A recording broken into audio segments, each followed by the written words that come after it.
এবার মাঝখানে তিনজনের মাঝখানে স্যার স্যার এদিকে তিনজনের মাঝখানে যাদের সামনের ছবি নেওয়া হয়ে গিয়েছে যদি একটু পিছনে যারা রয়েছেন তাদের সুযোগ করে দেন।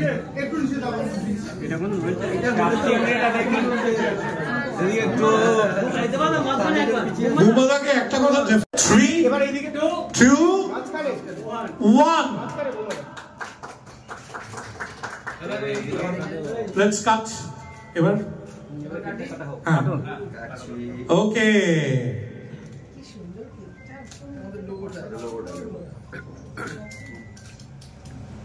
Thank you very much. একটু হাততালি হোক।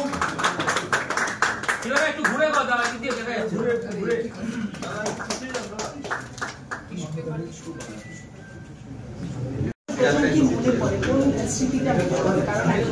খুব অনেস্টলি বলছি, বাঙালি খাবার বলবো না সেই অর্থে, কিন্তু খাওয়ার রান্না আমি বলছি আমার মায়ের হাতের রান্না খুব মনে পড়ে, কারণ আমার মা সত্যি খুব ভালো রান্না করে, অসম্ভব ভালো রান্না করতে। আর মার যেটা বিউটি ছিল যে ভালো ভালো রান্না তো হতোই, মানে সেই সময় দাঁড়িয়ে আমার মনে আছে আমাদের বাড়িতে রেজালা এবং রয়্যালের চাপ এর যে রেসিপি যে বানায় সেটা কেউ জানে না।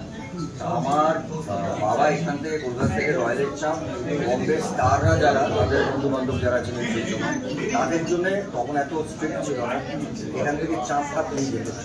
সে তাকে আমি হঠাৎ দেখি ছোটো বাড়িতে হইচই, যত মাদের বোনরা আছে এরা সব দেখি জড়াতে হচ্ছে। এবার জড়াতে হচ্ছে কেন? রয়্যালের চাপের যে শেফ তাকে কিডন্যাপ করে বাড়িতে আনা হচ্ছে, সেখানে যে কীভাবে রয়্যালের চাপটা তৈরি হয়। সো আমি একটা না পুরো খাওয়া দাওয়ার ঘরানার বাড়ির একজন মানুষ আমি বলবো সেই অর্থে। দাদা মশাইয়ের প্রচণ্ড খাওয়া দাওয়ার ব্যাপার ছিল। প্রতিদিন সকালে এবং রাত্রিরে 100 দিন আমার দাদা মশাই, মানে কারা খাচ্ছেন কেউ জানে না, খাওয়া দাওয়া হতো। তো আমার প্রথমে খাবারের যেটা মনে পড়ে সেটা মার হাতে খাওয়া।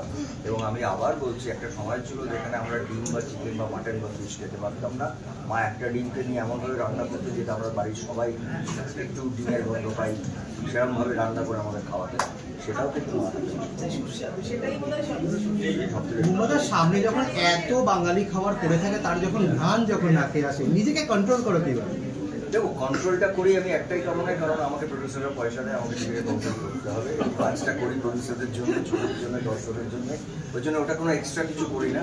যে কোনো প্রফেশনের তার নিজস্ব কিছু দায়িত্ব থাকে, সেই দায়িত্ব থেকেই নিজেকে ঠিক রাখার। তবে এটাও ঠিক যে সামনে যদি বিশেষ করে আমার যেটা খুব প্রিয় খাবার সেটা থাকলে আমি খাবারের রোগ সামলাতে পারি না। একটা তোমরা সবাই জানো সিঙ্গারা, আর হচ্ছে আলু পোস্ত ডালা, এইগুলোর আমি আর উচ্ছে মানে শুক্তো উচ্ছে যে কোনো একটা পুজোর ভোগ, হ্যাঁ আর পুজোর ভোগ আমার। তো বাঙালি খাবার আলাদা একটা গন্ধ আছে, এটা একটা বাঙালি খাওয়াটা না আমাদের কাছে সেটা একটু আগে বলছিল, আমাদের যেটা ইমোশন ওটার আলাদা জায়গা তৈরি করে দেয়। এবং আমরা খুব গর্ববোধ করছি যখন বাইরে যাই, বাঙালি খাওয়া নিয়ে এত আলোচনা হয়, সেটা আমরা খুব গর্ববোধ। দেখো, ইলিশ মাছ আমি এক সময় প্রচুর খেতাম, আমি এখন কত বছরের ইলিশ মাছের টেস্ট আমি ভুলে গেছি। কিন্তু তুমি আমায় যদি জিজ্ঞেস করো যে আমার ফেভারিট মাছ কোনটা, যেটা খেতে আমি সত্যি খুব পছন্দ করবো, সেটা আমি জানি না এখানে এক সময় আমরা খেতাম আড় মাছ। তো ওই আড় মাছের কষা টাইপের একটা জিনিস মা বানাতেন কাঁচা লঙ্কা দিয়ে, সেটা হ্যাঁ সেইটা দারুণ লাগতো। এখন খাওয়া হয় না, এখন ওই